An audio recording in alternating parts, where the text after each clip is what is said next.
Hello, and welcome back to another episode of the Textual Talk. I'm your host, HD, and we got our co-host, Destiny, in the building with us today. In today's episode, we're tapping into a plethora of rich topics, starting with the recent Meta platform's massive outage. Was it a cyber attack or human error? We'll explore the intricate details that have left experts and users alike pondering the vulnerabilities of our interconnected digital age. We'll also tackle the controversial perspective that cybersecurity is boring. Destiny and me passionately counter the negative view that was expressed in this video, shedding light on diversity and challenges that makes the field anything but dull. But it's not all technical talk today. We've got some entertainment chatter as well. Destiny and I will discuss what are our takes on the movie Mea Culpa that everyone has been talking about that has recently launched on Netflix. We'll also give our takes on Love and Blind and the latest season of BMF. The spotlight then swings back to cybersecurity, where Destiny shares her expertise on cybersecurity maturity assessments.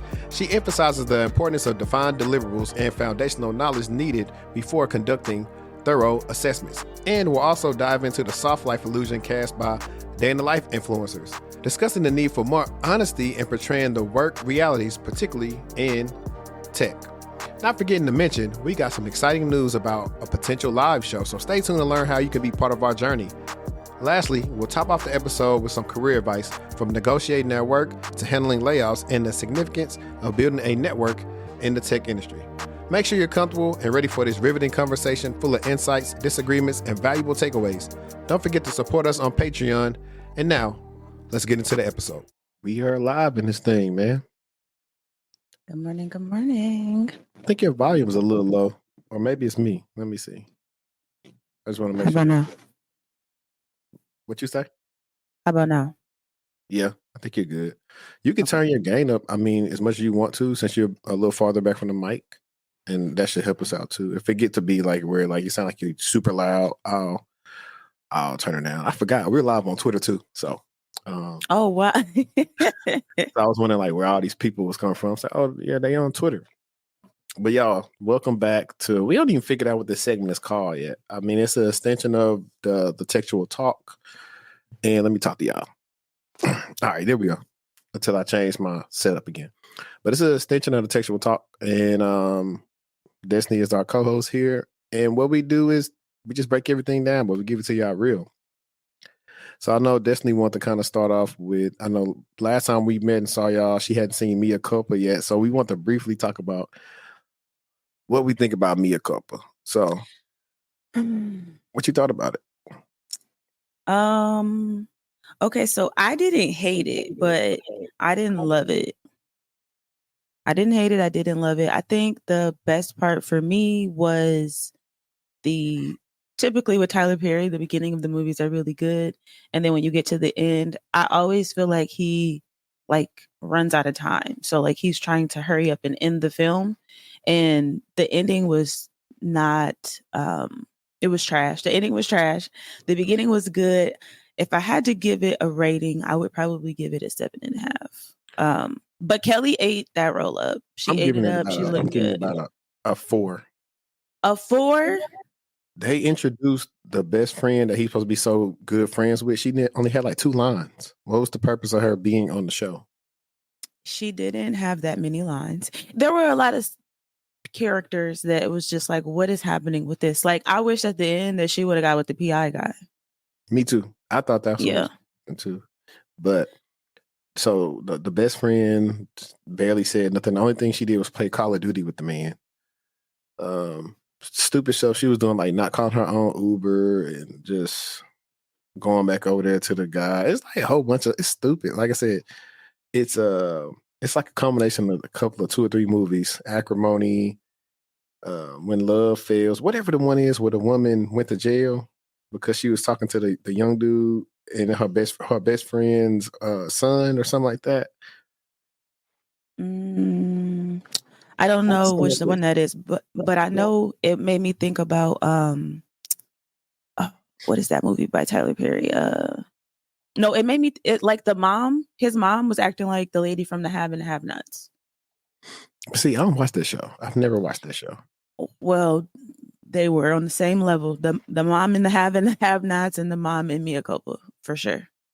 Yeah, I've never watched it, but I'm trying to see which topic did you want to touch on today? But actually, no, I'm going to give you the floor so you could talk about Love Is Blind because that's I know it's something you put on there, and that's not something I've been watching, so I'm gonna give you the stage. Hot mess. My boy Clay, like, you did not have to do my girl AD like that. Very disappointed in you, but also happy to see that your mom is a good woman. She has she has common sense, and the scene with his mom and his dad was amazing. So this season was better than the last season for me. The last season was kind of like jokey. It wasn't that good, but this season was good. There were some good hits. I didn't finish. I think I think I have like 2 more episodes to go, but obviously Clay and AD, they're the black couple.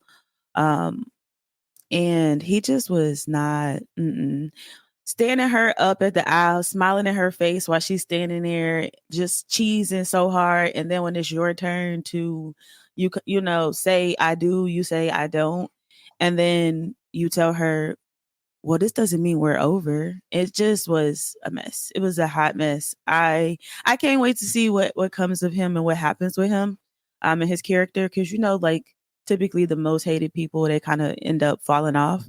So I'm excited to see kind of what happens with him.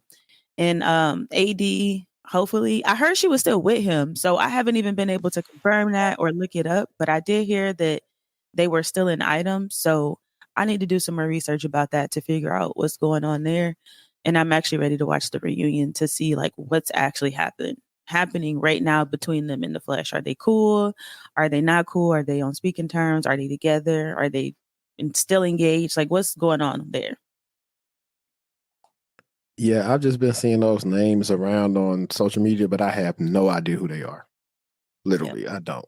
I So you were watching Love Is Blind, and we started Shogun this week. Okay. I heard about that. What network? FX. FX. Okay. What is it But about? if you have Hulu, it's on Hulu. So I don't know what time period it takes place in Japan, but it's the catalyst of everything is this white guy. Well, I know Japan and the Portuguese had like some type of relationship, but then I think another guy comes from Spain, and he kind of talks about if people learn this like in world history, the different types of Christians, the Protestants, and I forgot the other ones.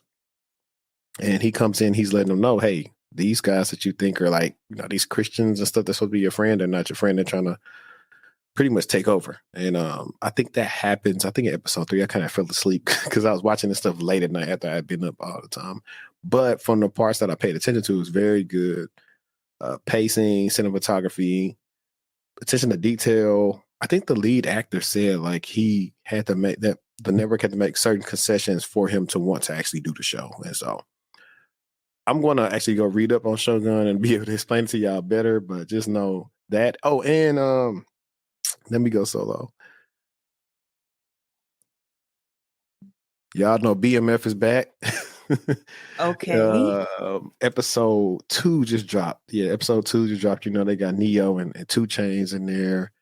And overall, I just watched BMF to like laugh, but it's a horribly written show because I mean they can't really make it true because all the stuff that happened with it. So it's kind of like, we're just gonna start making up stuff because the stuff that happens in BMF doesn't make sense at all. Like Terry trying to talk to somebody who is already married and has a kid on the way. Is that like it's a lot of crazy stuff that's happening in BMF. So it's not the best show I ever tell somebody to watch, but if you just want to laugh at like stupid stuff and be entertained with, you know, Lil Meat saying, I can't go get the groceries for my cousin. Like turn it into BMF. It is the acting is so terrible for me. I can get jiggy with the storyline, but the acting is just not believable. Not from all the characters, but for a Yeah. majority of the characters that are on the show, like 2 Chains, like when me and my fiance were watching it, I was just sitting there like just talking about just trash about him the whole time. Like, I don't know what why is they just didn't he? let him keep his dreads. It just the acting was horrible. Like when they had Snoop Dogg on there last season, I feel like he did a good job. But like You all know, Snoop these Dogg been in more movies cameos, too. very true. You should have some sort of acting foundation, because it's literally like anybody can get on the show. That's how it feels. Yeah, the people that carry the show is Lucille, Charles, and really Da Vinci. Oh, I love Charles. Any movie that he's in, Rob or Charles. movie, TV show, anything, I'm watching it. He off the chain. Speaking of, that's why I like him. He always play either like somebody who's trifling or a good father figure. He do a good father always. What was that? Lincoln Heights. Yes, such a good I show. watched Lincoln Heights during the pandemic, so I definitely, it was definitely pretty good. But then he was. Go ahead. What you about to say? And it was like, it's such an old show, but it's still a good watch today. Yeah, definitely. And then because that's when Chadwick was on that show. Mm-hmm. Yep. And then after that, I believe he was the son of like Denzel on Fences. So yeah. But before we get into like our first official topic, let me go ahead and play this ad real quick for our sponsor, and we'll be back. This video is being brought to you by Level Up in Tech. Even if you have no experience in cloud and computing, Level Up in Tech is here to help you get into the cloud. Now you may be asking yourself, why should I get in the cloud? Well, let me show you. So, a cloud computing engineer can make anywhere from $80,000 to $200,000 per year. While cloud computing will create almost 1 million new job demand for certain skills, one recent study predicted that there will be over 220,000 open cloud computing positions by 2025. Level Up in Tech has a 6-step process to guarantee your success. Here are some reasons why you should choose Level Up in Tech. And here are some of the things you will learn. You'll learn about server config and troubleshooting, the AWS cloud, infrastructure as code, scripting, containerization, and much, much more. You can check out many of their testimonials on their website, and they post testimonials on LinkedIn as well. Here's where some of the former students of Level Up in Tech work at, and articles you can see them in and hear their coaches. If you're ready to get your cloud career started, click the link in my bio to learn more about Level Up in Tech. This video is being brought to you by Level Up in Tech. I forgot I was going to loop. Let me take that loop off. There we go. All right, now we are back, man. Let me see if I can wake everybody up. There we go. I got to fix it to let me just do it like nonstop. But anyways, I think this first topic is a good one that you want to talk about, because I know it was on your topic thing. And maybe one day we'll have a producer so they can do this so I don't have to fiddle with all this crap. So I know this is a one of contention for you. You were saying like everything is supposed to be all peaches and cream on all these day in the life videos, but you was like, where the real day in the life videos at, where people actually struggling and people getting on their nerves? So take it away, far as I guess what kind of has set you off with this one? Well, because that's where I started, I guess, when I first kind of before I got into the industry. That is what those videos were, what I was watching. So I was trying to figure out like what to expect. And then obviously, of course, watching those videos, you're under the impression that you are just every day is going to be a good day. Had breakfast, had lunch, went to the gym, did this, did that, took a long lunch, walked the dog. Like, they're not actually talking about like how they in PowerShell fighting for their life. They're not talking about how the script keeps failing. They're not talking about how they don't understand, concepts. They are not talking about teammates who are not wanting to help them. They're not talking about what's actually happening when it comes to a day in the life. Of course, every day isn't a bad day. And I'm not saying every day is a rough day, but I am saying that I feel like there's a lack of transparency as to what actually happens in a day in the life, especially depending on your role. If you're a software engineer, that code isn't coding every time. Like, it's not as easy as 1, 2, 3. It's not as easy as, you snapping your fingers and it's done. Now it's lunchtime. So I feel like from that perspective, the people who are watching those videos are not being told, and they're not seeing when that person is feeling vulnerable, when they're frustrated, when they can't figure something out. And obviously, with social media and sharing what you do on a day-to-day basis, they want things to be more, they want things to be cute. They want things to be pretty. They don't really want to dive in and talk about when things are actually ugly, when things are hard, when you're frustrated, when you're crying. Like, there will be situations that will push you and test you to your limits where you'll feel like, why am I doing this? Am am I even supposed to be doing this? And because when you're starting out, it's a lot of you have to be patient with yourself and you have to be okay with not knowing. Even when you do get more experience in the field, you still have to be okay with not knowing. And that's not talked about in these day in the life videos. They're showing the soft life as a day in the life of them working. And it's just not realistic, especially starting out. When you start out, you might feel like you made the worst decision of your life because things don't make sense to you yet, but they will eventually begin to make sense, as you're working. Nice, nice, nice. That's why I pride myself on having one of the few realest day to life videos on YouTube because people actually go through it and like, oh, thank you for this. It's so helpful. Like you don't know how many other videos I see somebody's working out or they're eating, but it's like, what do you actually do at work? And you might not And even get lunch. Let's talk about that. You right. might not even get a lunch. But I think it's a couple things. Some people don't know how to do it. I mean, I remember I did one. So I did technically like a day in the life when I used to go downtown and work, but it kind of was just like showing like the optics of like where I was going, like the new building and stuff like that. I couldn't really show much because one thing I hate about the office, you didn't have no personal space. Like, have you ever seen those open concept like desk plans where like everybody's machine is like this, so there's no dividers. I don't Yep. like spaces like that. So That's I just what feel like most having personal companies space. have So that's to. another reason I used to hate going to the office. But there are people that try to show it, but that material does not get a lot of love. Yeah. Because people Lifestyle want to see content. they want to see the soft life. They want to see the good stuff. But let me preface this with saying, because I know how y'all like to pop off in the comments. Obviously, there are things that you can't show, due to confidentiality reasons with your employer, NDA, so on. I'm not saying get on here and tell us what line of the code didn't work, but I am saying be vulnerable and saying that you were struggling with code. Be vulnerable in saying that you were struggling with X, Y, and Z, and talk about how you got through it so that people can better understand. So, yeah, not saying share your screen and talk about actually what's going on, but be more transparent about things when they do get tough.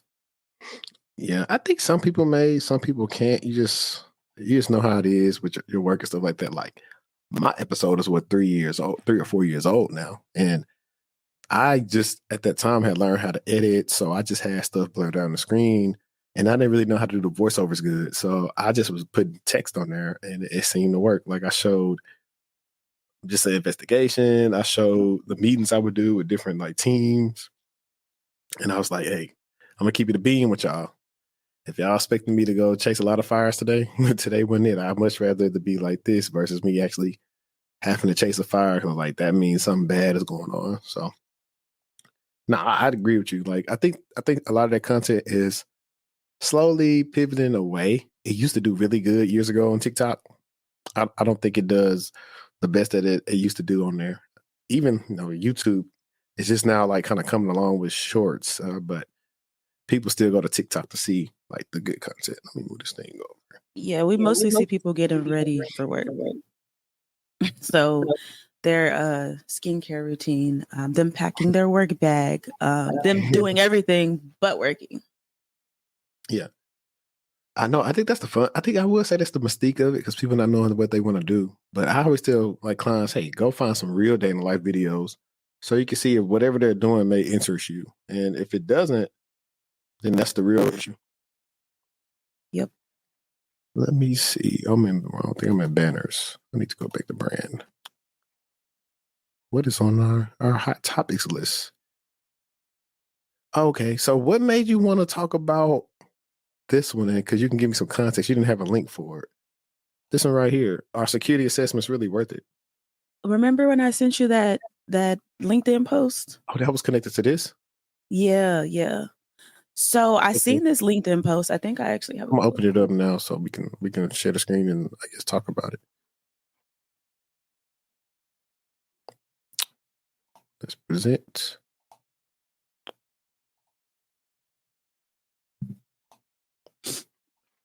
All right, tell me, can you see this? Yes, I can.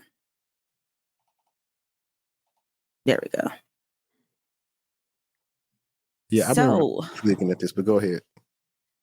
so he says cybersecurity maturity assessments are nonsense. They're not required by regulations or standards, yet they dominate cybersecurity practice. Why? Because they are profitable.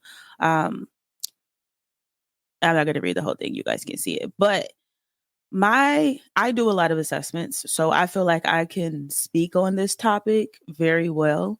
I feel like they are worth it, especially when it comes to giving a baseline.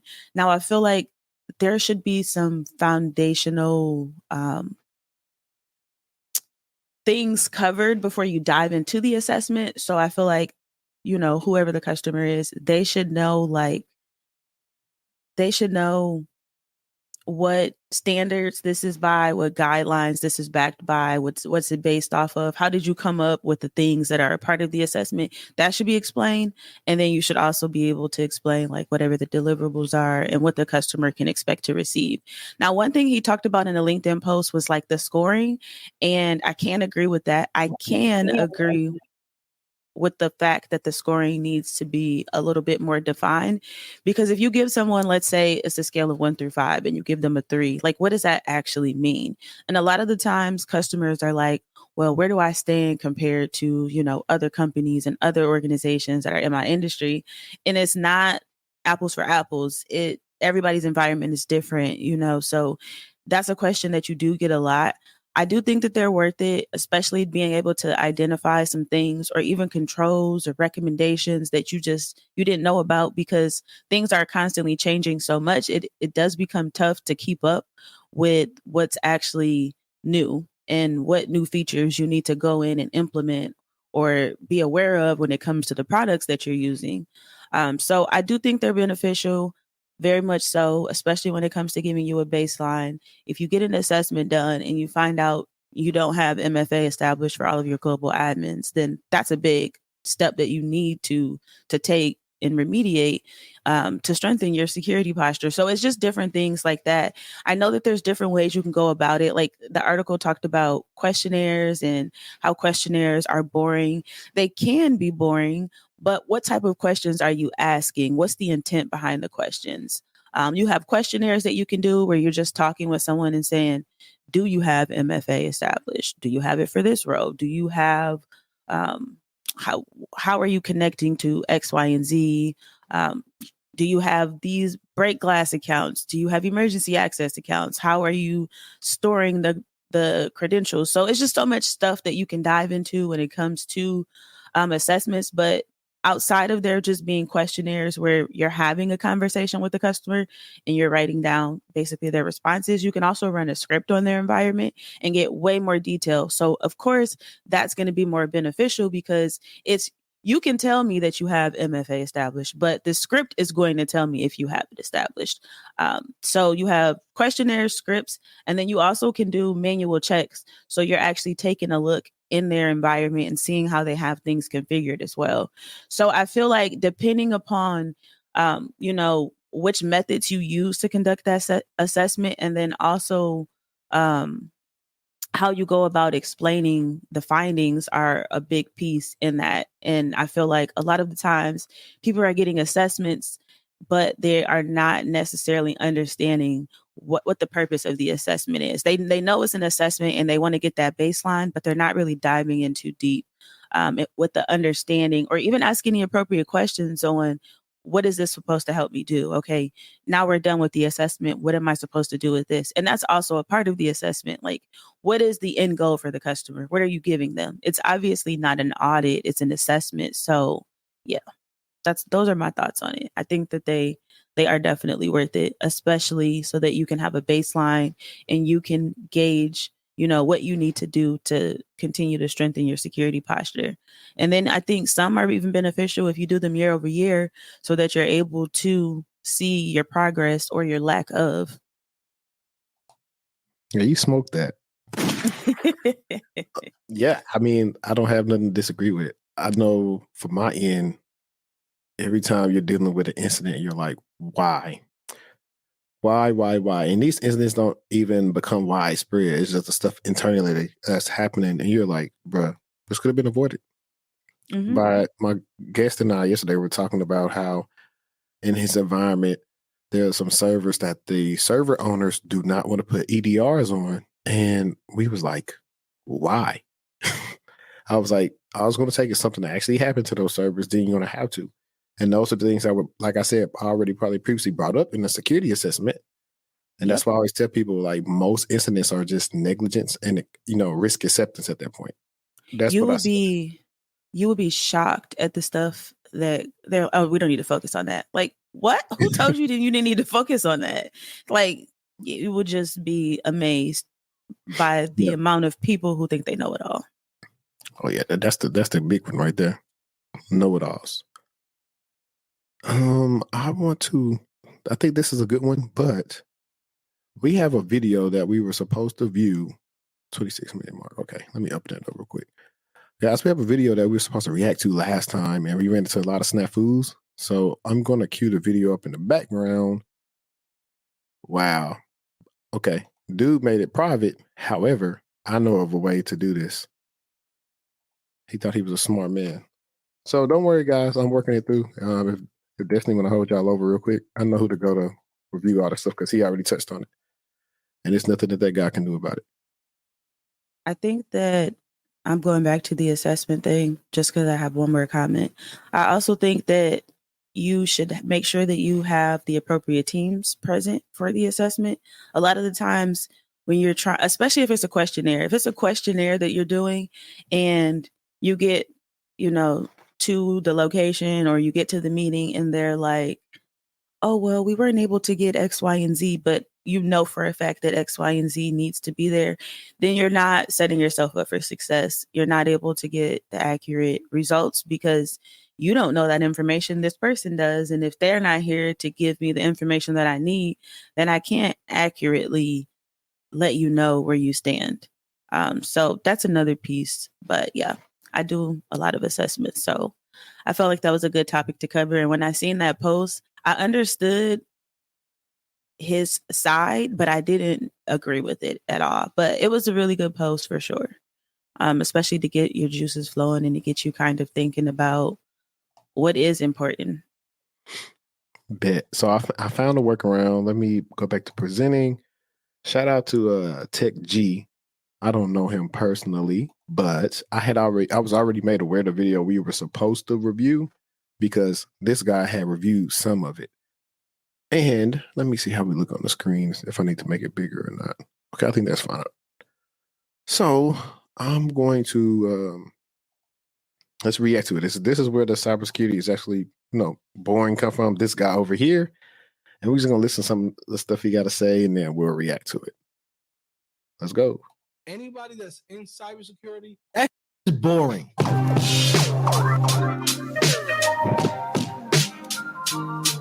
Coding phase had some comments about those of us working in cybersecurity, IT, or pretty much any job outside of coding. Now, give my disclaimer, I'm not a coder. I'm not a programmer.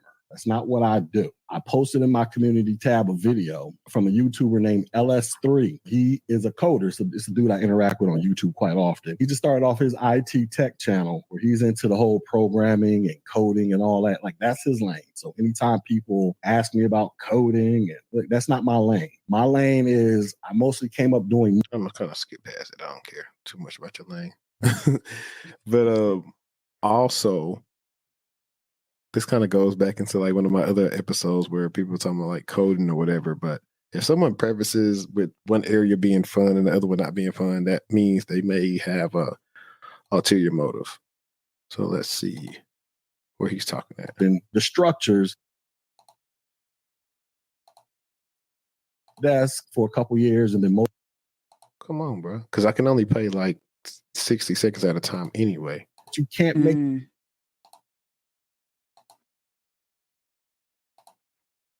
overabundance of jobs. This gonna turn out horrible because he's not letting them talk.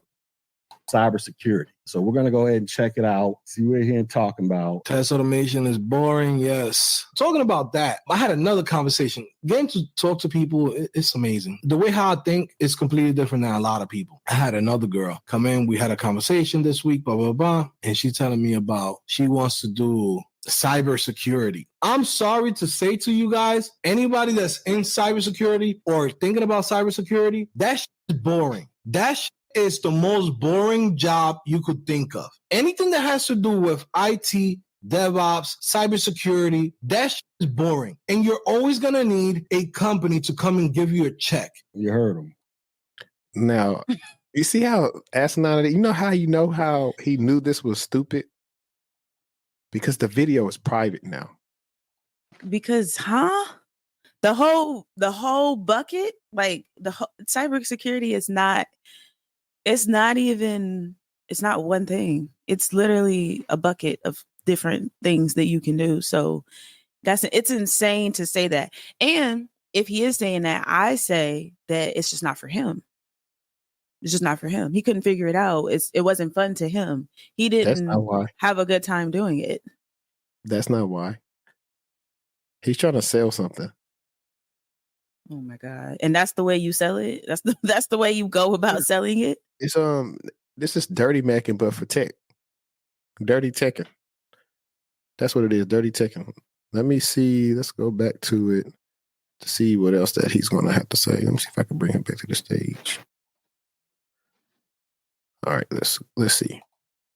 He says cybersecurity, DevOps, any of that stuff is pretty much boring. Now, like I just said in my opening monologue, I actually agree with them. I actually agree. The thing is, when it comes to cybersecurity, especially when you're dealing with a bunch of newbies, a lot of newbies into IT, they get their ideas about cybersecurity based off of what they see in TVs and movies.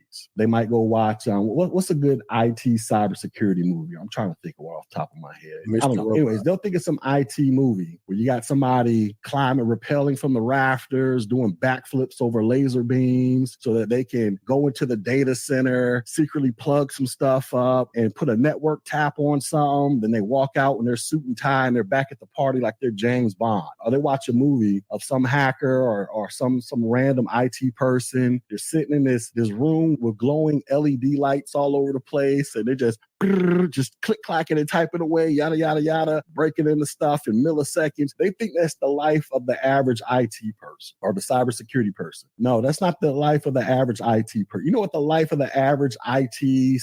I'm just going to say cybersecurity person or whatever. You know what the life of the average cybersecurity person is? You go to work, you log into your systems, you run your checks, put your reports together, go attend a stand-up meeting talking about whatever the heck happened on the network the night before, the shift before, and what all training that you got coming down. If you got to, do some type of company-wide training, got to do this, you got to do that. Go back to your desk. You got your systems up here on one monitor. You got your ticketing system over here. Another monitor, you got your SIEM system or your SIM system over here. Another monitor, you got some other system over here. You got Snort or something open over here. You got all these little systems. And then you got another system where you got Amazon, YouTube, Netflix, or whatever the heck it is that you're into looking at and surfing on the internet. Here's the thing. Out of all those monitors, which monitor do you think the average IT cybersecurity person is going to spend most of his or her time staring at? The majority of the time, they're going to be staring at the monitor that has YouTube videos on it. Or they're over there shopping on Amazon.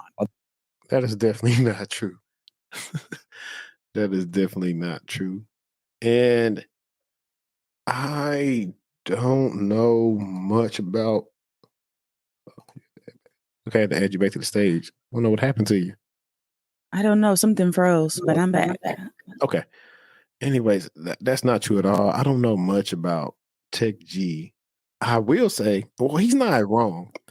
There were times when I had jobs where I wasn't doing a lot of work, but that didn't mean it was boring. That just meant one or two things.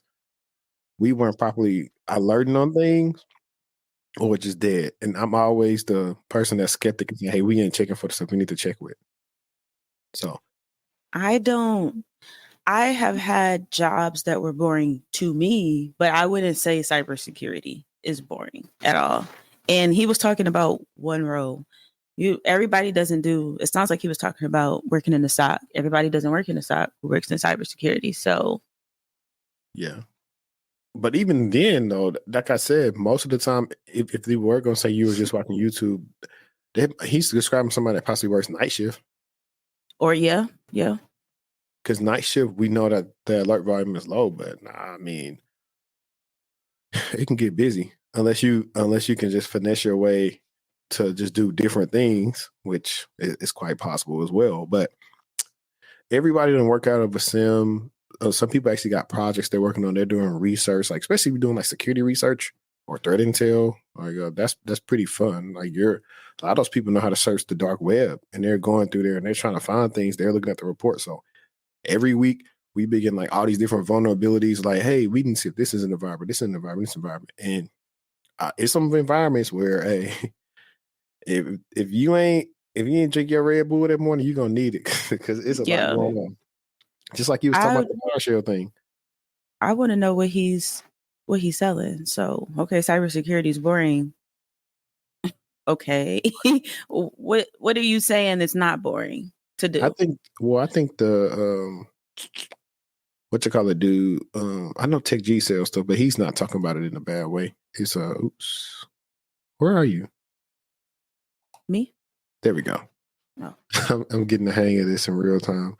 Let's go to if he's gonna let him talk some more.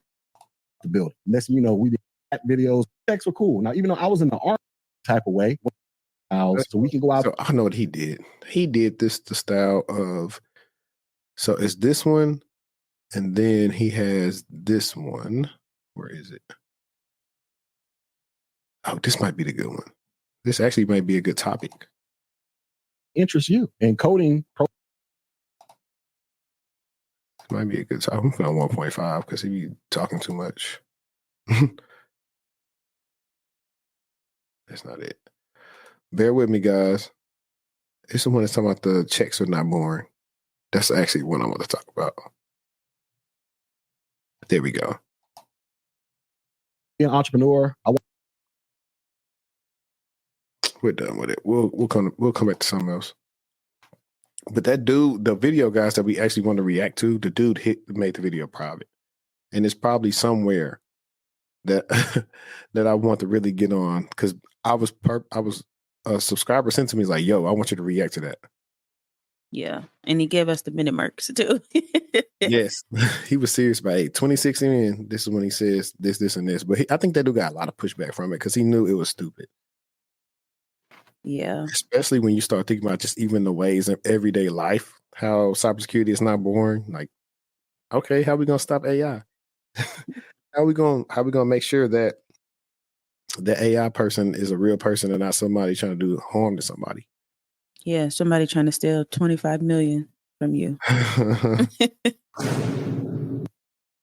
Exactly. I think we'll move along to. So we were supposed to do that, so I went out of the order for that one. But I know this was a fun one because I definitely got funny stories about this. Where is it? Is this it? Yeah. Stop clicking on random links. It's stressing me out. Because relax. When you get an email, stop, look, and listen before you cross the street. Look to the left, look to the right, and then you move your feet. That's a song that I teach to kids when they're walking across the street so that they know how to look both ways. But that's what people need to do when they get these emails. Relax before you start clicking on things. Who is it from? If this is your work email, does your employer let you know that this is from somebody external? If it is from somebody external, move with caution. Are you expecting an email from this person? How do they even get your email address? Just calm down when you get emails. Calm down.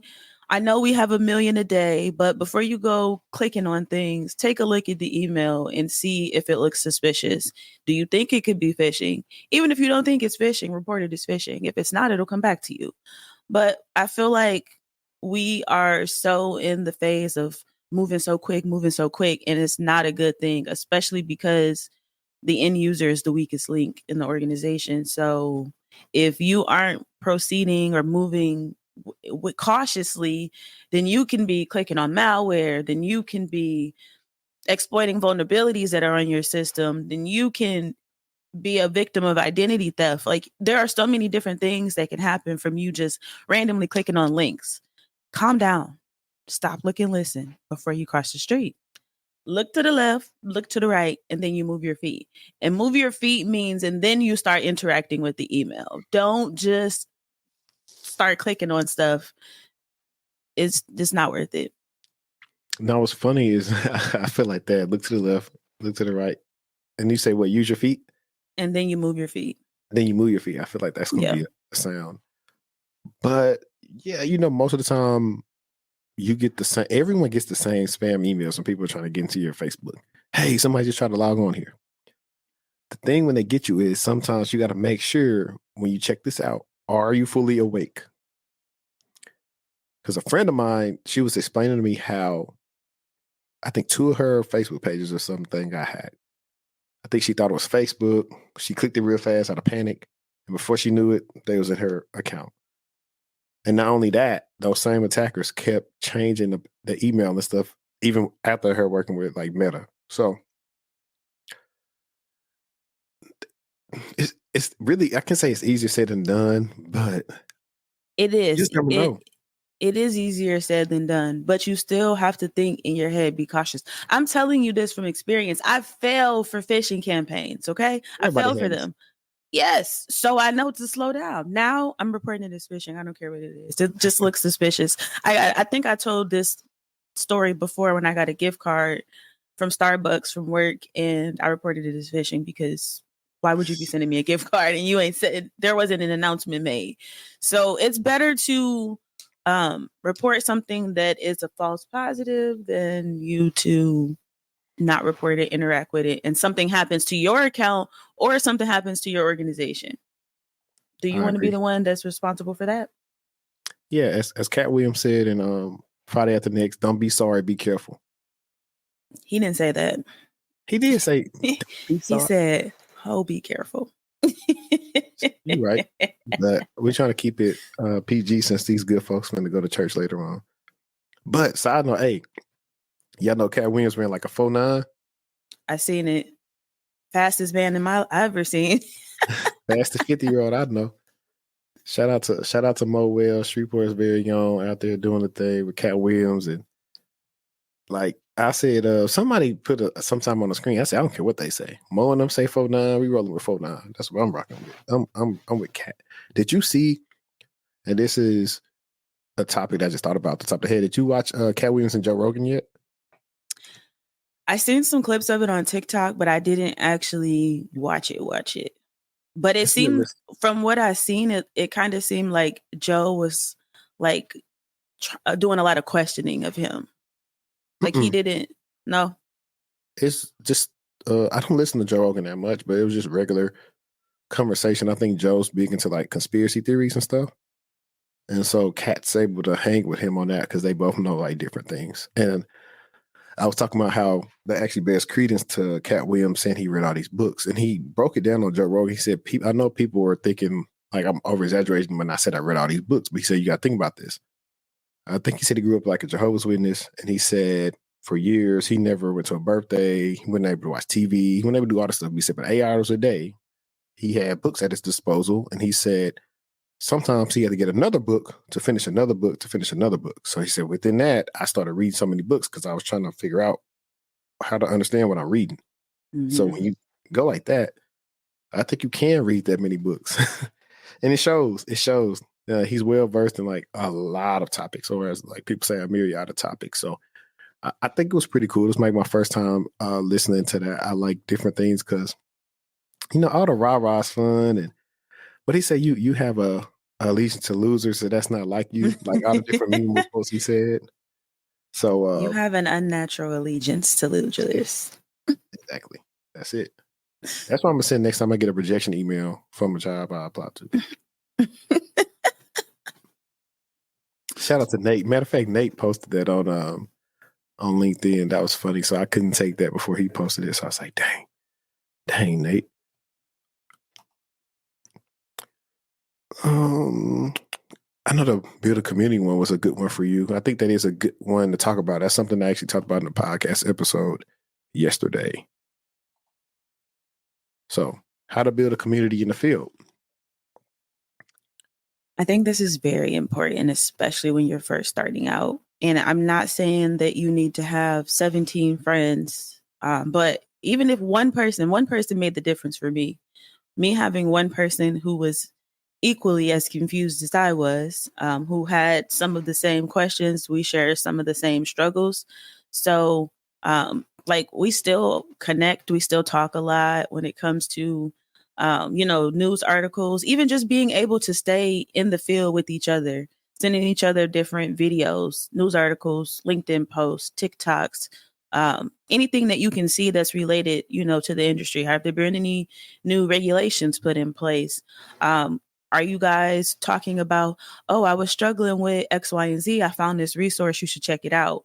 Just having someone to kind of play your ideas off of and to kind of make sure that you guys are immersed together, sharing your struggles, sharing what's happening so that you are able to continue to grow, because we're better together than we are apart. And that's kind of how I see it. But I think it's really important. And you can start with people if you're a student. If you're a student, start with your classmates. You got to do a lot of discussions when you're in school. So, maybe connecting with those individuals on LinkedIn. Maybe you feel comfortable enough sharing your contact information with someone. So if you're struggling, you guys can have a voice call, or if you guys are needing to jump on a meeting and share your screen and talk through some things, or even just explaining things to each other. I think that's important. Also connecting with people who are in the field, whether they are a part of your inner circle or not, but just being immersed in the field, seeing some of the content and the subjects that they're talking about is also important.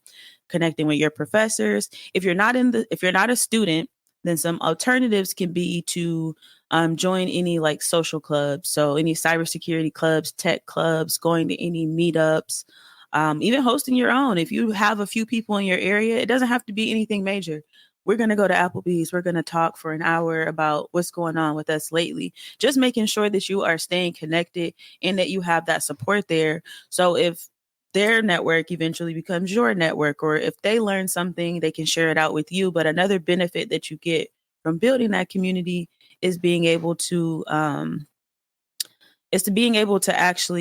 receive resources from these people. So maybe they send you a job referral. Maybe they make an introduction to the hiring manager. Maybe they introduce you to someone on the team so you can understand, what that job is like. But there is a ton of benefit of building your community out in the field.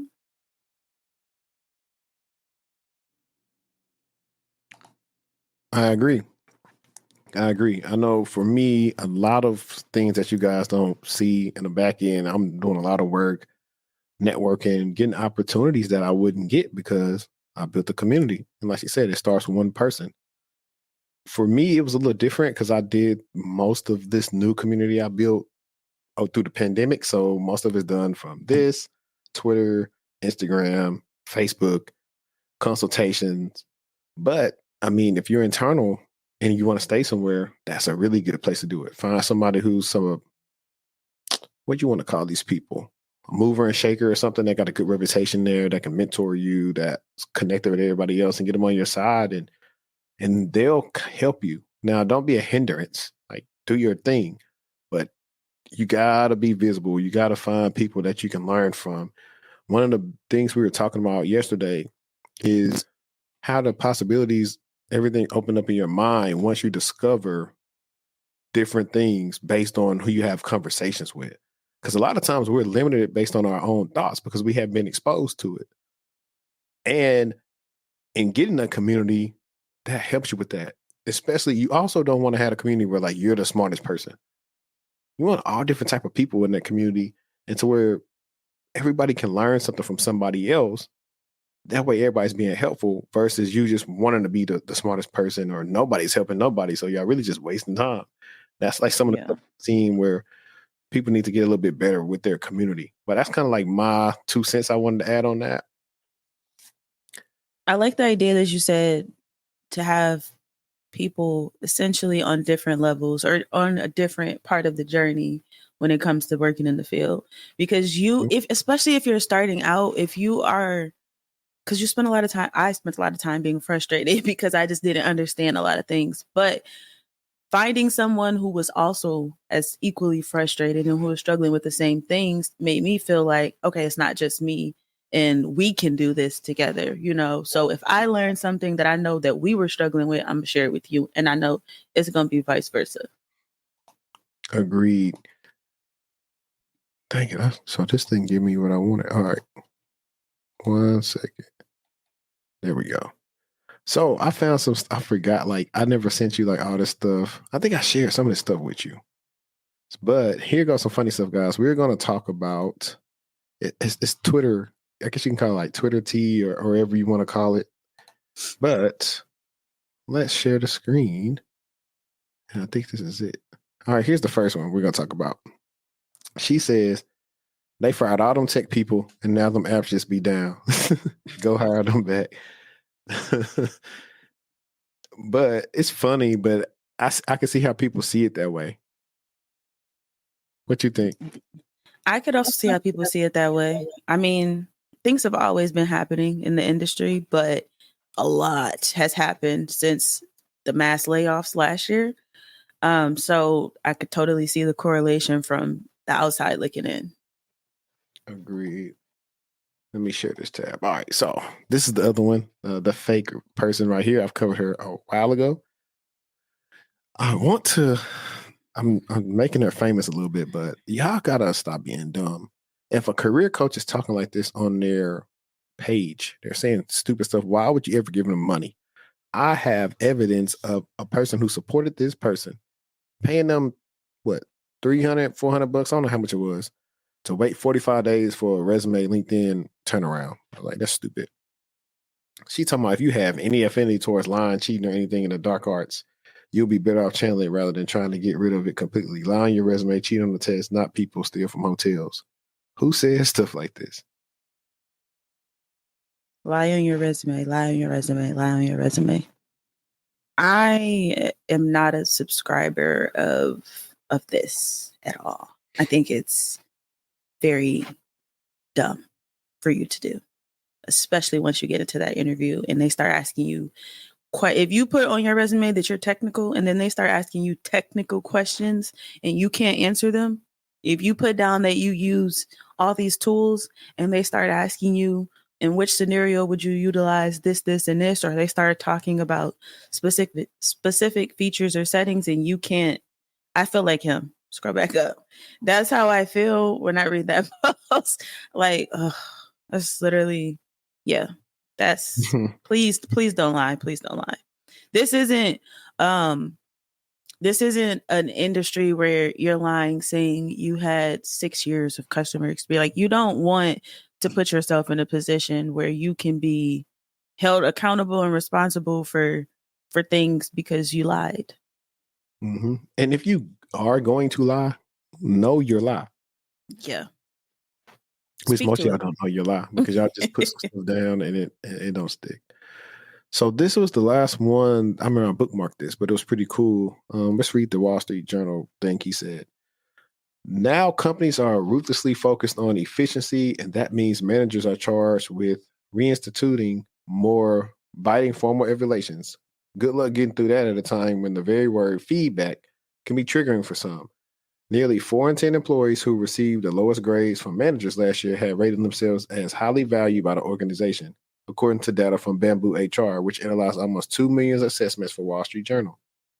Delivering a reality check to an overconfident underperformer is one of the toughest tasks bosses face because there's no guarantee critics will click. I had somebody who outright told me, I heard your feedback, but I disagreed with it, says Sarah Sensoprano, Associate Director of Client Experience at Movable Inc., a marketing software company.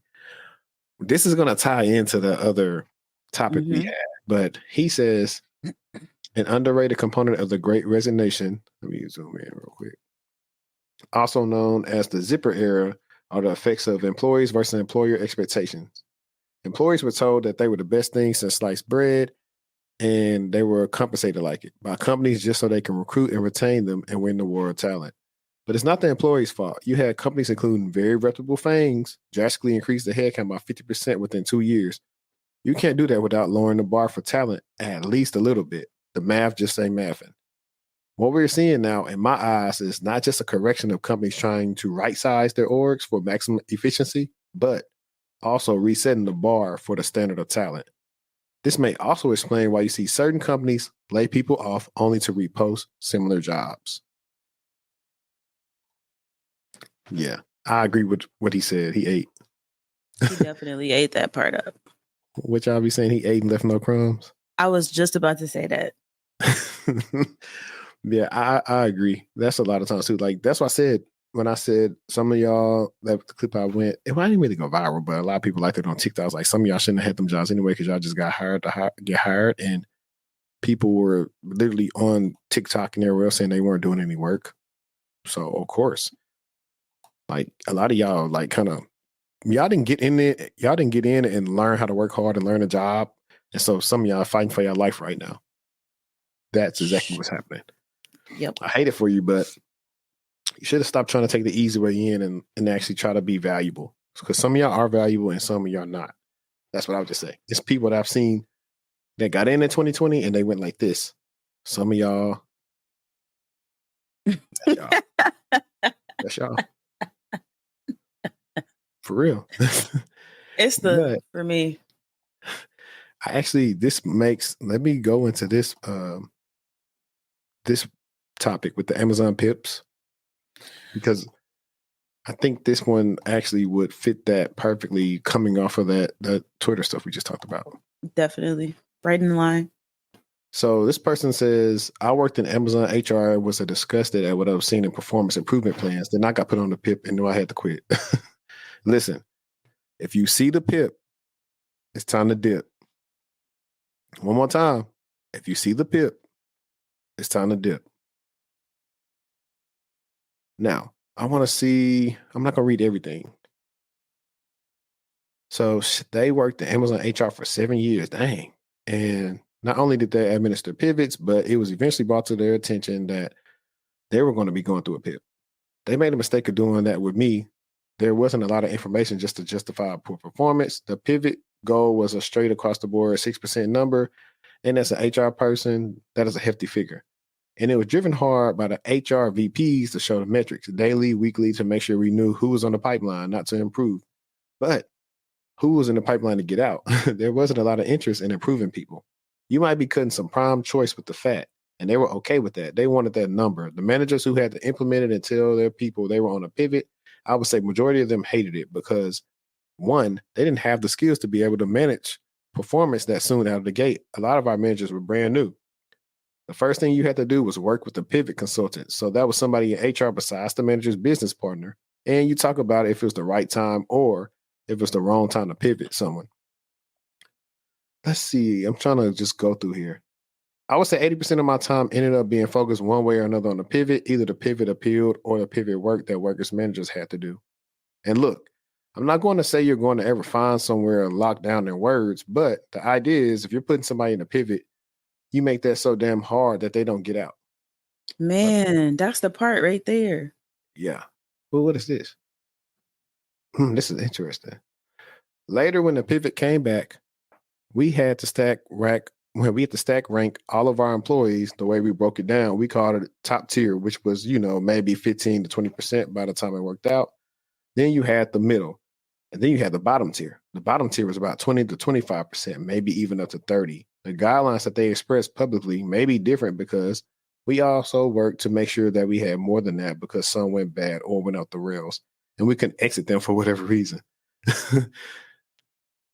I have PTSD. I was disgusted at what I was seeing from the pivot process. This process alone had given me post-traumatic stress disorder. It impacted me so much as a person that I had to get out of there. When it was justified, it was easy to push someone out. If it's deserved, then there's no problem. But when it wasn't deserved, you had people crying and begging, and they couldn't understand. You have Visa-sponsored employees who, once we pivoted them and moved them out, no longer were authorized to work in the United States. So they had to make immediate plans to get out of the country, and it's a long process to get sponsored by another group. In the years I was there, I never, ever, ever had any performance issue given to me, not even anything close to being serious. I had no worries because I asked for feedback all the time. I'm like, what can I do? How can I do better? I didn't ever want to be blindsided by the pivot myself. And what a lot of people did, if they got the indication they were going to draw, if they were going down that track, was what they would transfer jobs right away. Some people were successful, a lot of people weren't. This is a long article. I feel like you touched on the good points. The one that I would really am frustrated by is the fact that they're receiving criticism about things that they've never been critiqued on before. Mm-hmm. So it's kind of it's like a slap in the face, especially when you're actively trying to be better and do better. And like this person who wrote this said, like they were constantly asking for feedback. So if you're always asking for feedback and then you're being told that you're performing well, there's nothing more you need to do, and then 2-3 months later you get put on a performance improvement plan, the math isn't mathing, and it feels like a slap in the face, especially for someone who is on a visa. Like that's their life. These people have families, they have kids, they have a lot of it's not right, man. It's not right. Yeah, that's why you gotta move how you need to move for yourself and your family always. Always. I think the biggest thing though, I don't know why they were so shocked, because they know HR moves like this. HR is there to protect the company. So a lot of times you very well are missing some critical feedback that you need, but HR is not going to tell you until they give you a rip. And you be like, well, why you ain't tell me ahead of time? That's literally what happened. So you just got to always keep that in mind. Even if you got a quote unquote real manager, sometimes you just got to do your due diligence and make some of your own HR friends, see if they're going to put you on, on game before it's too late. Can you explain really quickly what stack ranking is for the people who may not know? I'm as confused as you. I feel like it's an HR term. I will say they just jumbled everybody together. Yeah, basically where it's a list and you're either at the top of the list or you're at the bottom of the list. They're comparing all the employees and basically their performance to say these people are in the top 10%, these people are in the lower 10%. So like you're just like you play a game and let's say you're playing a racing game and you're stacked in terms of first, second, third, fourth. That's what stack ranking is. Got it. Makes sense. Yeah. They just, like I said, they just take numbers and put them down there. I think this is the last part I want to touch on. They said, during my performance evaluation, when it was clear I was on a PIP, my manager shared criticisms. Crazy. I didn't read this yet. I promise I didn't read this yet. Shared criticisms that I never heard before. I said, I've never heard any of these comments come to me ever. Essentially, it was a lot of made up stuff. I mean, you could have put some truth to it. I've been late on a few assignments, but everybody's got some elements of things they can improve on in their work. My manager just chose to bring those out. Amazon broke down people into 3 categories. You were either top tier, middle of the pack, or least effective. Normally, they won't tell you what they rated you. And I'm like, come on.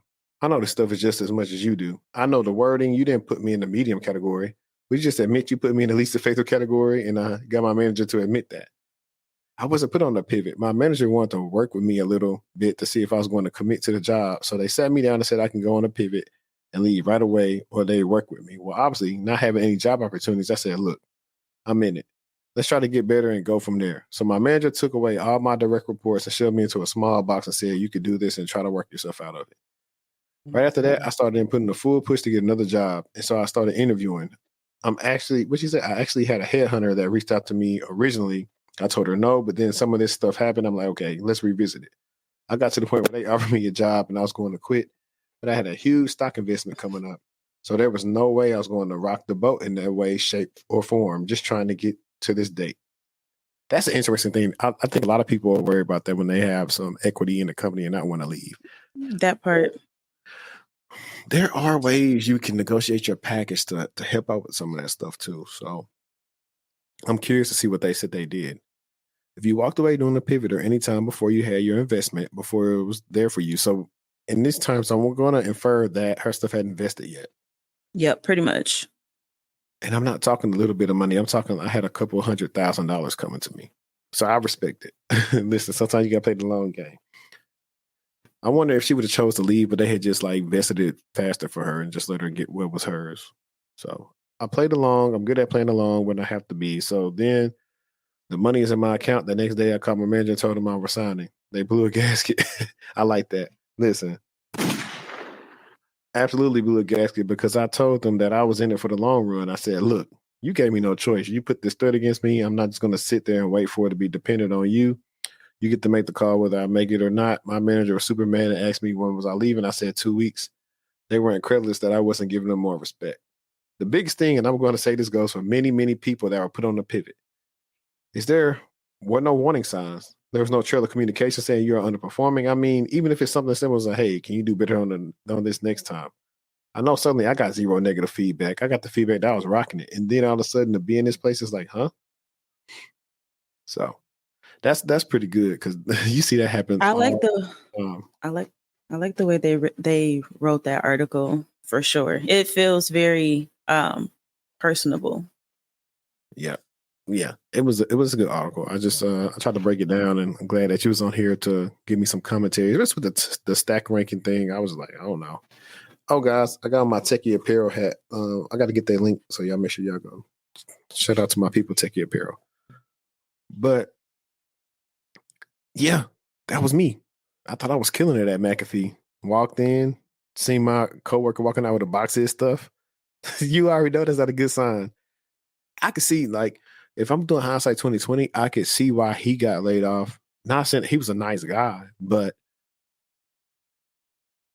he didn't know anything security wise. Really, a lot of us didn't. He wouldn't speak up in the meetings. He was older than me too. And I was like, yo, do you know what to do outside of looking for WannaCry? He said, no.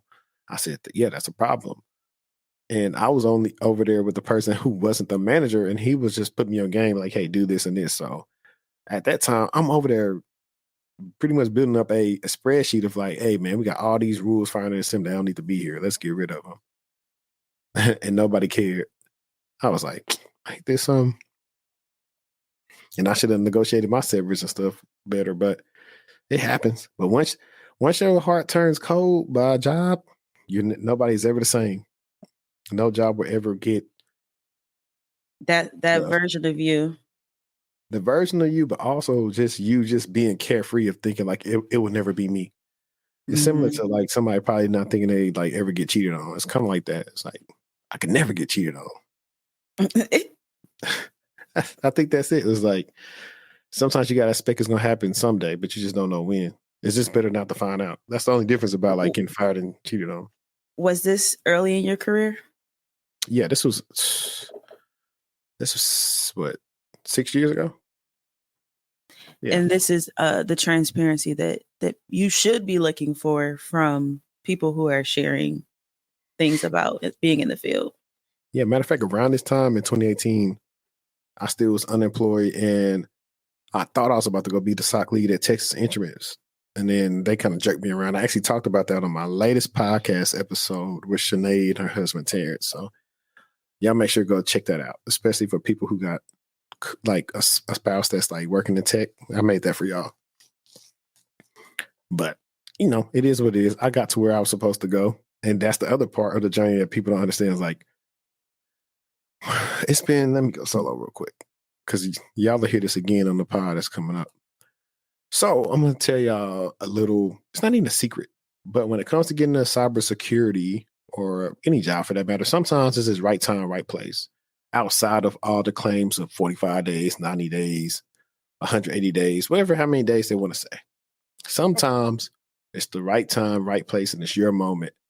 So some of you are almost there and not realizing it's your moment yet, and you're pretty much wanting to give up because you're seeing other people walk in their moment. But sometimes you got to be built up to handle what's about to be yours. And when that time comes, it's going to happen, and then you got to embrace it. I talked about my time moving out here to Dallas, but in my mind said, hey, I'm going to go get in cybersecurity. Made the sacrifice to leave a company type of party we were having at the office one day for the company I used to work for in Addison, and went to this job fair for Intel McAfee at the time. So that was the decision. I could say, I can't go. I got some work related to do. I said, nah, this might be my way in. And sure enough, that was my way into the company. And then since 2017, I've been in, actually that was late 2016. And then I started working there in March 2017. But since then, I've been in cyber. So, and that's how it happened for me. When clicking in Shreveport, Bossier, when I moved out here and kind of stuck to my plan and just made a decision to go all the way in, that's how it worked for me. So a lot of y'all, I'll be telling y'all, hey, if you don't have kids, if you don't have a family or something, move where you're at. It'll be better. Move. Simple as that. Move. Yeah, we got a lot of people watching this. Shout out to y'all, man. Hey, put a 1 in the comment section or put a 1 in the chat if the time messed you over. Because my body was feeling like it was 6 a.m. I'm like, what is going on? I want to kind of pivot on what you were saying because I love everything you just said, but I also want people to stop comparing themselves to other people. Pretend like social media is a gift, but it can also be a curse as well. So don't look at what other people are doing and compare yourself to them. Stay focused on what your goals are and knocking your goals down. And also don't be afraid to take risk. Because this is something that isn't just given to you. You aren't just given a job. You have to put in the work, especially if you want to make some good money and you want to live a good life. Like you have to put in, it's a lifestyle. It's not just something that you can just learn how to do. And that's what you're going to do every single day because it's always changing. So don't compare yourself to other people. Facts. Comparison is a thief of joy. And when you said it's a lifestyle, I thought about Rich Homie Quan and Young Thug. Too bad we can't play it on the live stream. That's what he said. I put in a whole lot of work just to live this lifestyle. No, for real. Mm-hmm. You know how many tears I've cried? Shoot, then go from the catalyst, I think, really was getting in grad school, to be honest. I feel like once I decided to go to enroll in grad school, like everything started popping off for me the right way. Like it was crazy. But that's also what made it cool. That's what made grad school fun. I had experience in the field and had already had work experience and I was in grad school. So that's what made grad school fun. Well, it wasn't fun for me, but it was fun afterwards. But see, I didn't even know that UD had a cyber program by the time I went in. Me and my friends, me, Vernon, and my friend B Jax, we all went to UD and I think those two did MBA, and then I chose the IT management. Because I was like, IT management is a little bit versatile. Since I already was in cyber, I was like, I could just do that and I'll be, versatile in case I want to do some management type stuff. If it were available, would you have done it then? I think so. I think it would have gave me some more tools to the tool belt. A little bit more classes I've been interested in. But I mean, all the classes I did in tech management were like things I do now. Like we're working on statements of works, working on getting buy-in from the company to get changes put in place. So, I mean, it's the same thing. Did this one not save? I don't think it saved. Let me see. It didn't say, shoot, I made one about pretty much like, what's the big deal about being technical? And so I know that was one that you wanted to talk about. Yes. So my thought is being technical really that big of a deal? Is it really that important? And yes and no. You don't have to be technical to work in the field, but I feel like if you do have some technicality to you, then it does put you in a better position when it comes to pivoting.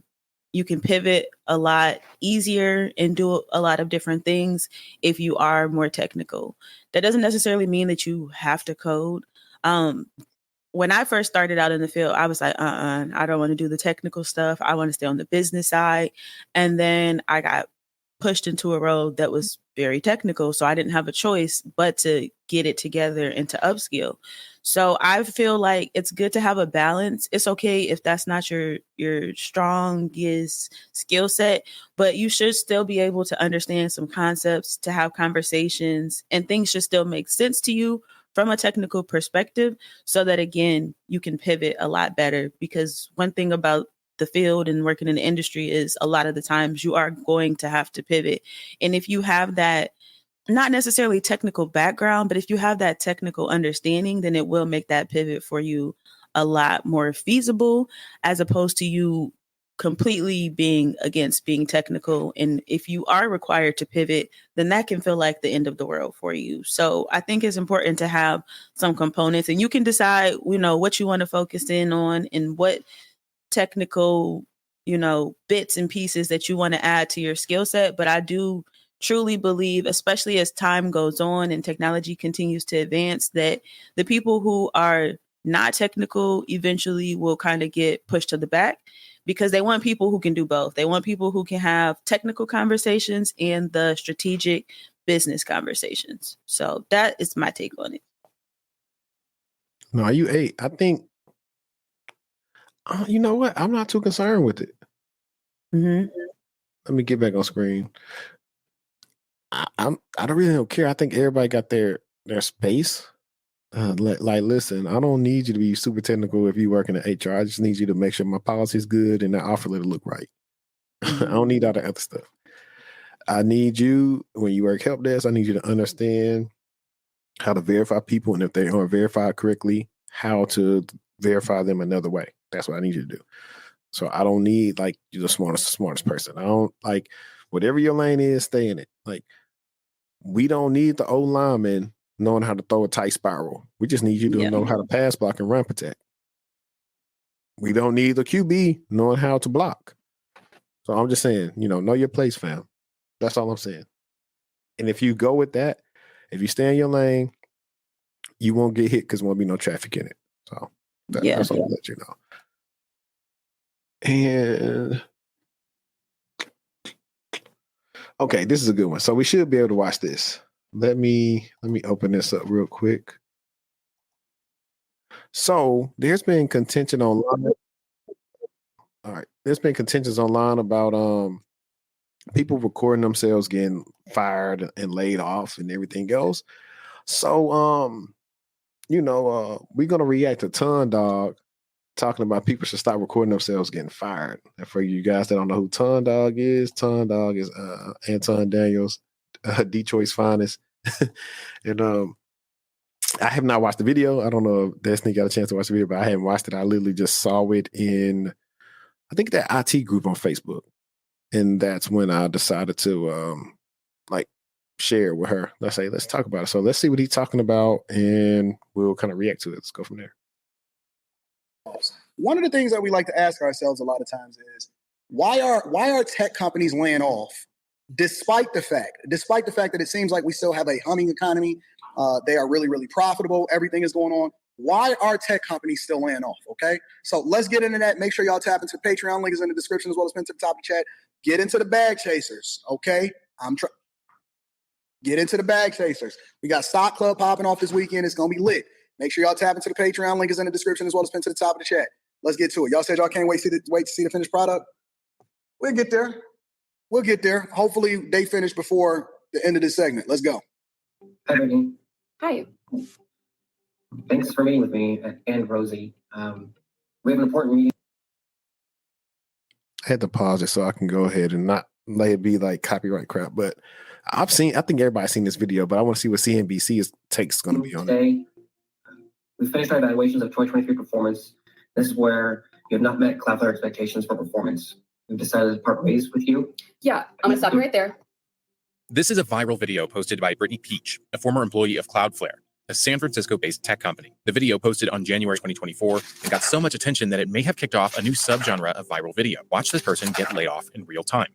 The tech industry is again seeing widespread layoffs after a rough 2023. LinkedIn just laid off nearly 700 employees. Qualcomm is planning to cut more than 1,200 jobs. Google, Amazon, and Snap are among the companies continuing to downsize. And the start of 2024 seems no different as layoff announcements, especially in the tech industry, continue to make headlines.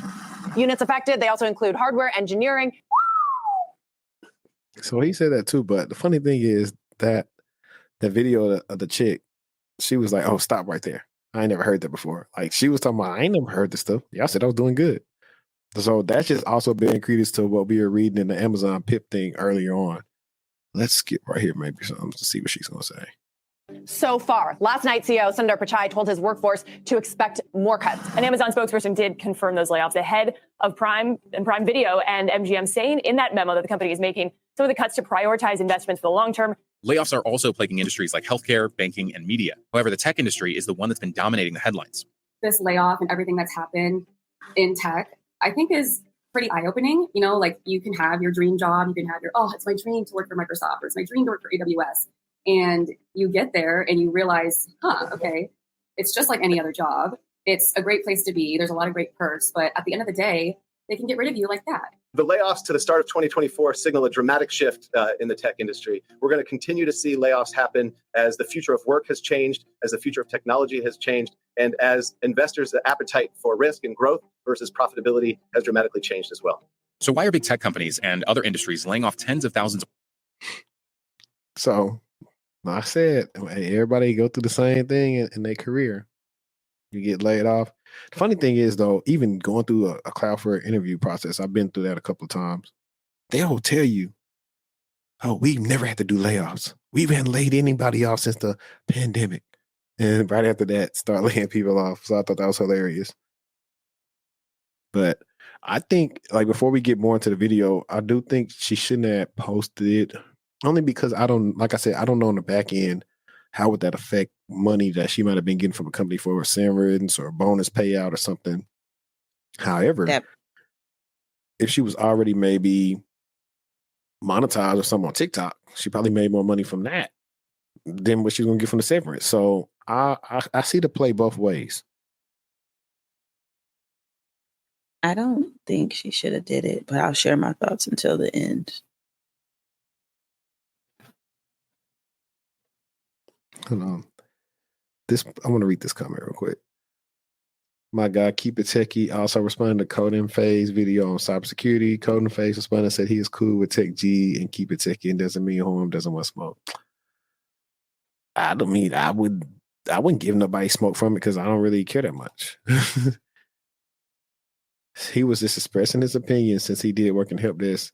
Like you said earlier, Destiny, it wasn't exciting to him, but he worked help desk though. But that's the thing though. He can't talk about something he never did. But technically there are elements of cyber in help desk, but it's not the same thing.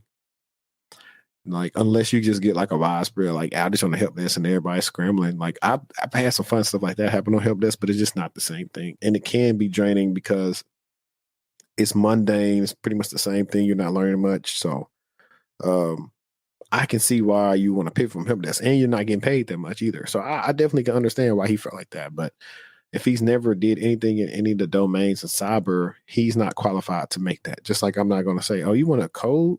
Man, coding trash. We done with coding. Big trash." Like, if I wanted to say that, you know what I'm saying? I can't say that. Yeah, me neither. That's not my flavor. Shout out to Peak Town for it, man. Hey, yo, reaction. Stop stealing Peak Town videos, man. We done with these. Let's get back into the video. Of workers at a time when the U.S. economy looks strong on paper. I always advise people never to become interdependent on it just because you may get your dream job. A lot of people dream of, oh man, I want to work at Microsoft or Amazon or whatever and all of this stuff. And you get there and then you adjust your lifestyle to reflect it. In reality, that doesn't mean that you need to become interdependent on it. Listen, a title that you get from a job, that's there to make you feel good about yourself. I don't care anything about that. I was on a coaching call with somebody and somebody was asking me a question and they was like, Anton, when you got to this part of your life, or, how did it feel to become this thing or to become that thing or whatever, and to be able to add this into your resume or add this to your LinkedIn? And if you want the honest to God truth, it doesn't feel like anything to me because I'm not impressed by titles. I am impressed by money. See, a job is just a means or another way for you to actually source income. And we got to change our mindset behind that. It's not about the company that you work at, is whether or not you're leveraging the fact that you work at that company to get the maximum amount of benefits out of it. I don't care about senior VP or, getting into the C-suite. I care about the equity positions that come along with it. I care about the money. I care about the resources. So the minute that y'all stop pedestalizing these companies and y'all start thinking differently about what success looks like, you'll have different results. I don't care about the title. I only care about the money. Listen, that's big facts, as my fellow Aries brother just stated. That's big facts. That's me. And the reason why I would say that is because I've been in companies who feel like I'm supposed to care that I'm working for them because of their name and their legacy. And I'm like, I don't care. I'm looking out for me. And if whatever you're not paying me isn't helping me and my family out like I needed to, I'm going to make my own decisions and make my own moves to take care of us first and foremost. Because y'all care about y'all bottom line, I care about my bottom line. Just like you was talking about Not, the equity come with it. I work with some finance companies that have prestige, but yeah, I ain't no equity in the company. So why I care that much about y'all? Why? I think it's important not to fetishize. Say it, please. Fetishize. Fetishizing. It's, however you say it. I think it's important not to do that for the company that you work for, because I agree with everything that he said. You also have to remember you are still a number. At the end of the day, Exactly. if they decide, oh, we're doing away with that role, there's nothing you can do about it. If you just made your brand being that you're, Miss Google X, Y, and Z, whatever your role may be, then how are you going to pivot? What have you been doing? What time have you been putting in? What work have you been putting in that wasn't solely tied to that company? Why would somebody else want you if you just have a fetish with that company? You don't have a fetish about the role. You don't have a fetish about the skill set. You don't have a fetish about the knowledge. You have a fetish about working at that company. I'm just gonna keep it a bean. Just listen, like focuses on the money and making sure you're making the right plays to stay marketable and not get sucked into all that. Hey, listen. What she should have did was before uploading that, matter of fact, she probably still can. If I'm you, hey, if that ever happened to you, just go to their competitor. They'll be glad to take you and pay you more money. And keep on doing it until you run up the bag. I thought it was a poor idea for her to post it because she hadn't secured another job yet. Now, if she waited and, got another job, you just don't want to have your name out here in the streets with a negative connotation. I wouldn't want to hire her, if I was a company, because I would feel like, okay, can we trust you, essentially, and obviously she was getting laid off. It was a different situation and scenario, but again, still, you just don't want to have that negative connotation behind your name. You don't want that to prevent you from getting to another bag, essentially. I wouldn't care like too much. I would have asked the question, okay, hey, what made you post this? Like, what were you going through? Or like, did you get some money out of it? Like what? Because I can understand like if that's the reason why she did it. And if she did do it for that reason, I'm not going to judge her for it. I'm like, look, we all do our things to get our own bread on the side if work ain't making it, ends meet. So I don't really deal in that. Like, I get it. If you want to talk about maybe like some insider risk stuff, which could potentially be done if you're recording the wrong thing, because that's another question. That's another topic we should write down. Yeah. Some companies will have you say, hey, when we're having conference calls, whatever, please unplug your Alexa and all this other stuff. So it's not listening to us. I just thought about that as I was talking, but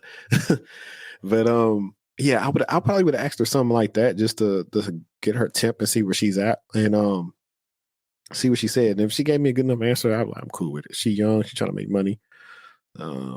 She was hurt, and I think this is a big one too.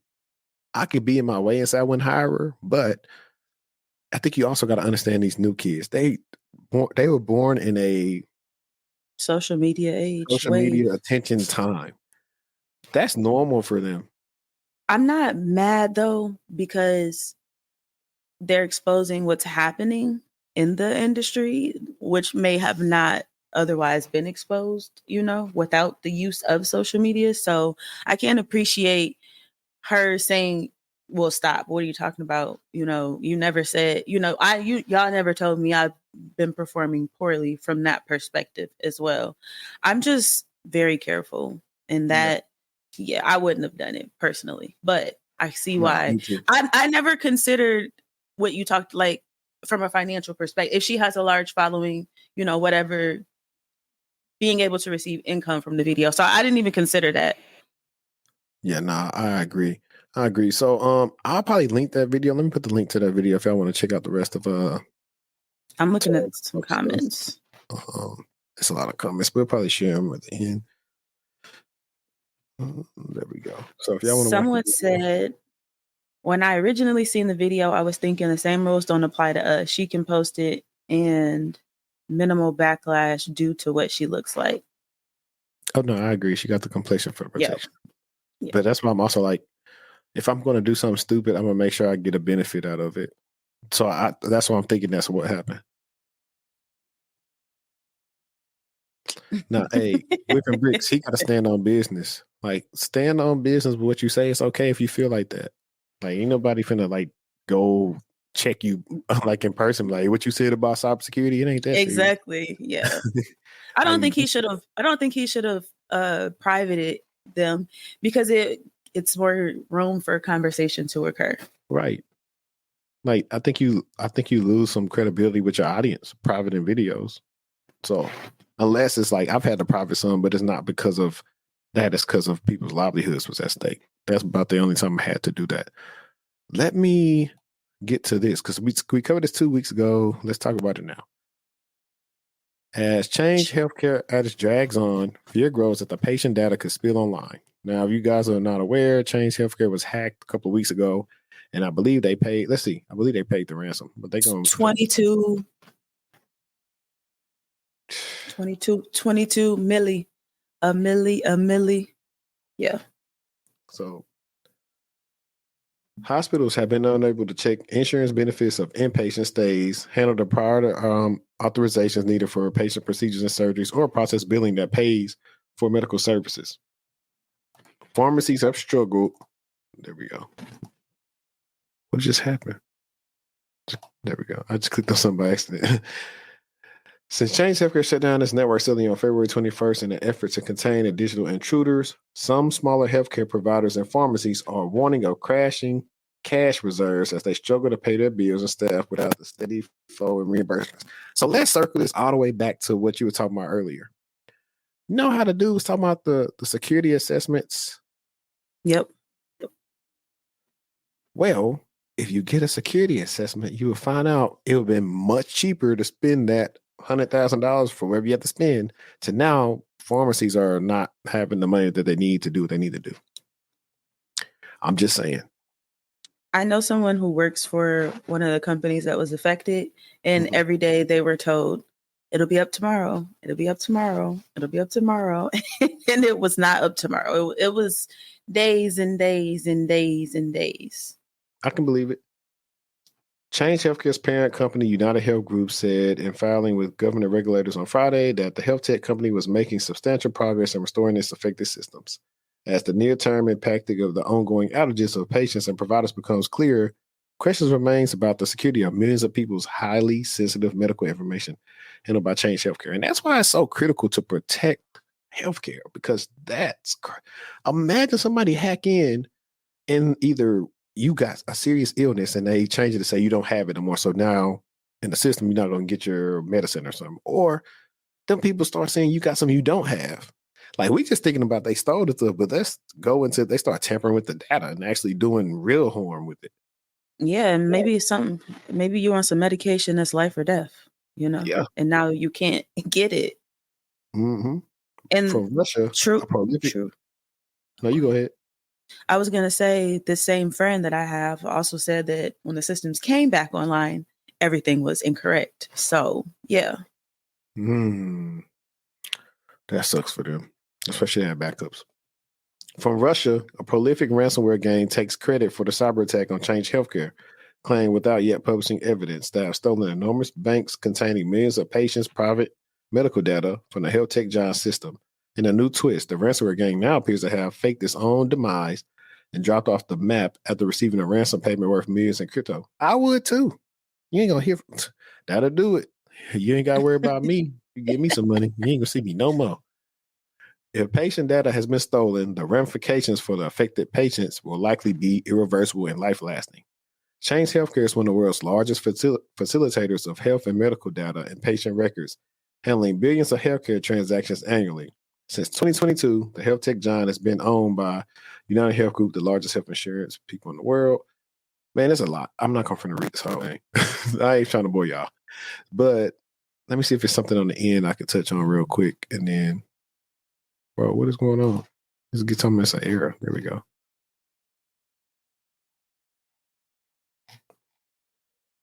let's talk about the ransomware game real quick because I'm gonna help y'all out. Like I said, if you're entry level trying to go in cyber, they'll ask you about stuff like this. So, especially if you are interviewing for a security role in healthcare, you need to talk about this and talk about maybe what you would have did to prevent it.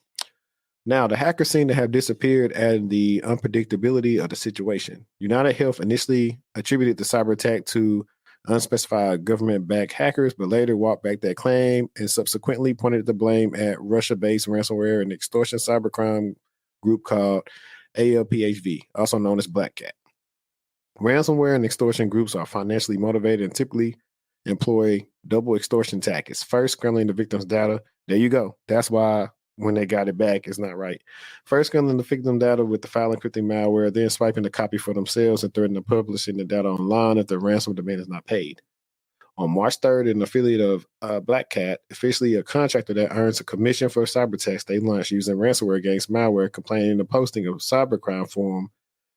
Let's see. Black Cat's one of the affiliates of their earnings. The affiliate claimed in a post that Black Cat stole 22 million ransom from that Change Healthcare, allegedly paid to decrypt their files to prevent data leaking, as first reported by veteran security watcher databreachers.net. So, yeah, so that's pretty much what it is. The old bait and switch. We getting the money. Y'all did the double work, and we gonna leave y'all out to dry with no Vaseline. That's pretty much what that boiled down to. Ransomware can be scary. But this is where cybersecurity is not boring. Exactly. They're not bored. They're overworked, tired, and probably hiring. Or they will be soon. Now, I know the funny thing is the one thing we have not talked about that we should have talked about in the beginning is the Meta outage. Yes.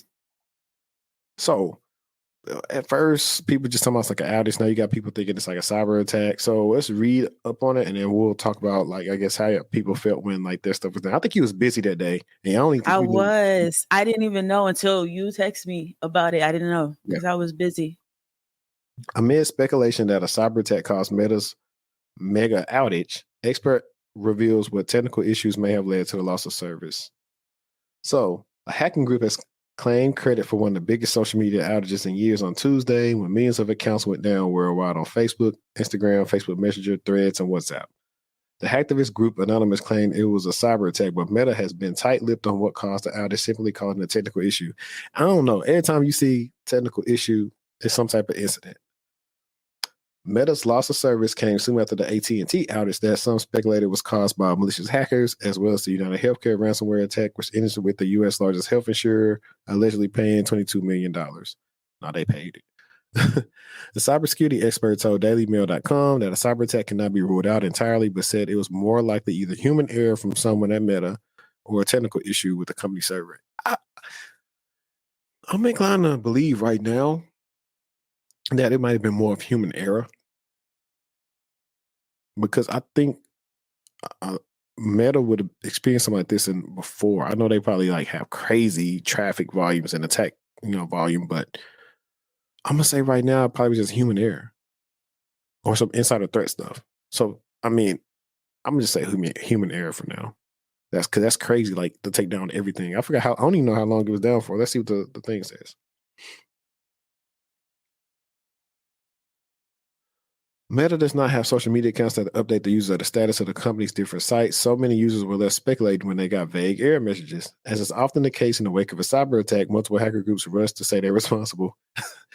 Anonymous fences posted an American flag emoji on X along with following message: a cyber attack is happening right now on all American social platforms. The group included a screenshot from the site down director, which tracked users reported outage for websites. But just because they said they did it doesn't mean they did it. In the event, multiple different groups claim responsibility, but experts doubted where they were truly to blame. There's currently nothing but a social post to suggest that this was a cyber attack. Jake Moore, global cybersecurity advisor for ESET, said. With limited data and tight lips from Meta, it would be difficult to speculate, although it cannot be ruled out entirely, he added. And then Meta's representation continues to remain vague. I don't know. So normally, how you kind of got to go back to legal and you working all this stuff out. Everybody's doing their deep dive investigations. So we're going to find out soon, was it human error or was it actually an incident? Mm-hmm. And if it was an incident, that's going to probably have a lot of people scared because they have so many people on those apps. So many people. And it wasn't just Meta; it was Instagram, WhatsApp, and something. One Well, other I one. mean, it was Meta's the umbrella. Yeah. So everything they own. Let's see. This is like a phone book. This has previously been down to domain name service. This is like a phone book for the internet, which converts a web domain to the actual IP address. When the DNS has an overload or some other network issue, it goes down. As the internet grows, these issues become more frequent, especially if not future-proof. There are some clues as to what happened, according to software company Cisco's Thousand Eyes network monitoring blog. Thousand Eyes can confirm that Meta's web service remain reachable with network paths clear and web service responding to users. However, users attempting to log in are receiving error messages suggesting the back-end service, such as authentication, as a cause of the issue. So this is, I didn't know this thing was this long. I mean, hey, y'all gonna read this on your own time. Listen, I did not know it was this long.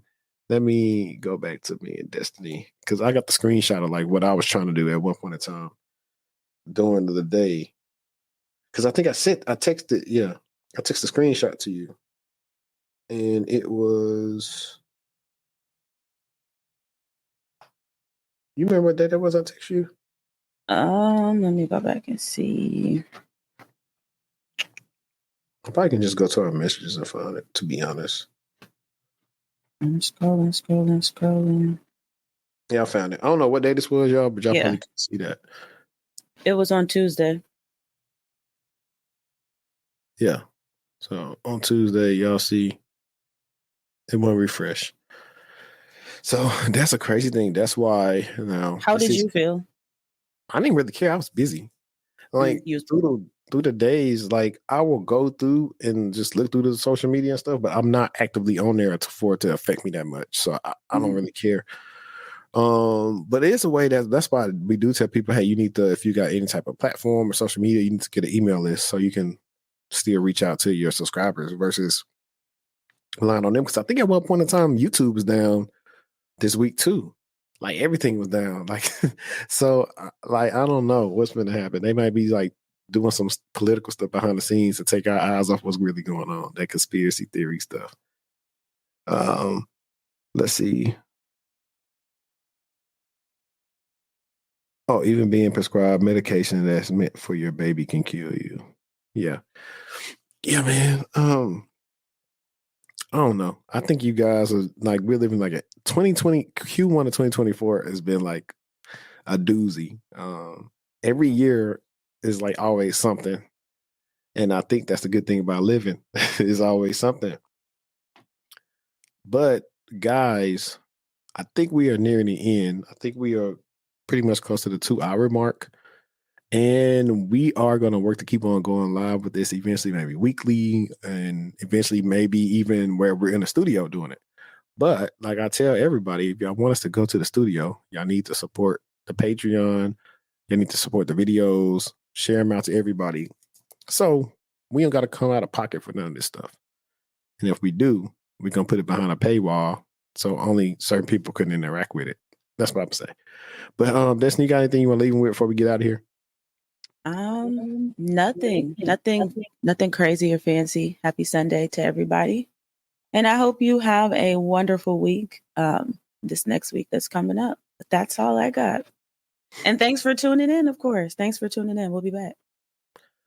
And I don't got nothing to tell y'all. Look, you had me at resilience. And listen, I got some stuff drop. I got some heat dropping this week. So it's going to Patreon first, for sure. So it's going to Patreon first. Get on the Patreon and show love to the last post. It's really a lot of good gems in there. I'll have to cut it up so y'all can see. Really, we got some stuff in the episode. It's really deep. But I appreciate y'all for rocking with us this Sunday morning. And until next time, let's stay textual and we out. Peace.